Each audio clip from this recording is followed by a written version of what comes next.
Bon, hé, quand on n'est pas un ultra, quoi dire? Fanfaronner, en faire des tonnes, etc. pour ce 10e titre qu'il ne faut pas négliger. C'est important. Un 10e titre, ils sont pas si nombreux que ça à avoir 10 titres de champion de France dans leur histoire. Donc, il faut pas critiquer à tout va, mais faut pas en faire une fanfaronnade, faire une vidéo d'un quart d'heure pour raconter tout et n'importe quoi, joueur par joueur. Oui, ouais, en fait, il y a eu quand même le but de Messi. Waouh, il y a eu encore un petit peu du Neymar dans toute sa splendeur qui a un petit peu, hein, voilà, a fait ce qu'il fallait pour qu'à la fin il y ait une égalisation. Enfin bref, hein, ce joueur qu'on a envie autant d'applaudir que de fracasser tellement qu'il est insupportable comme bonhomme. Et je vous dis, débarrassez-vous de lui. Vous verrez que Paris s'en portera mieux. Arrêtez de lui lécher le cul, certains. Vous vous en porterez mieux en tant qu'équipe. Point. Voilà. Donc voilà. Hein. Un 10e titre, ça se fait, ça se gagne sur le terrain. Oui, la saison a été très compliquée. On leur a souvent tapé sur la gueule et à raison. Donc on va bien voir ce qui va se passer cet été parce que la saison voilà est terminée. Sur un match nul, le titre est acquis.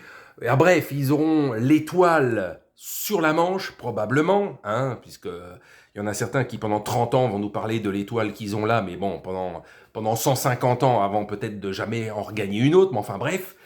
Donc voilà, rien d'extraordinaire. L'intersaison l'été dernier, le mercato était assez hallucinant, même si on se posait énormément de questions sur certains cas, notamment les deux gardiens, hein, la guéguerre que ça allait faire et peut-être le merdier que ça allait faire, Ramos, son état physique, ce qu'allait apporter certains joueurs, ce qu'allait faire Neymar pour la 5e année consécutive, où on se disait, de toute façon, on connaît d'avance ce qu'il va faire, il va réussir certains matchs et en foirer d'autres, et il va énerver plus d'une personne. Et tout ça est arrivé, bref. Mais l'important, voilà, un 10e titre, ça se fait quand même. Je dis, il faut pas cracher dessus. C'est important. Ça n'arrive pas souvent.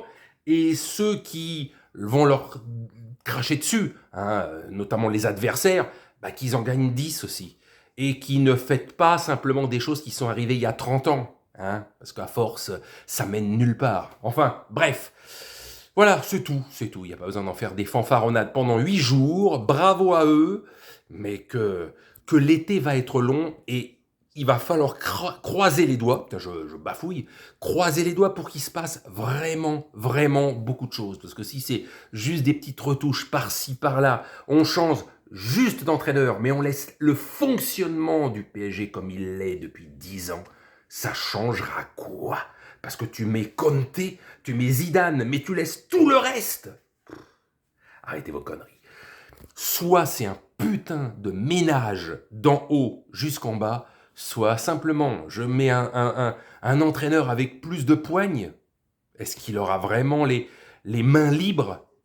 On va bien voir cet été ce qui va se passer. Mais là on va suivre. Parce que là, c'est... Voilà, sans aucune pitié, si c'est des petites retouches par-ci, par-là, ça suffira pas. C'est là-dedans, ça se passe, ça suffira pas. Enfin bref, allez, 10e titre, bravo, mais ça s'arrête là, parce qu'il n'y a même pas une victoire ce soir au bout. Donc, faut pas trop se la péter non plus. Allez, salut.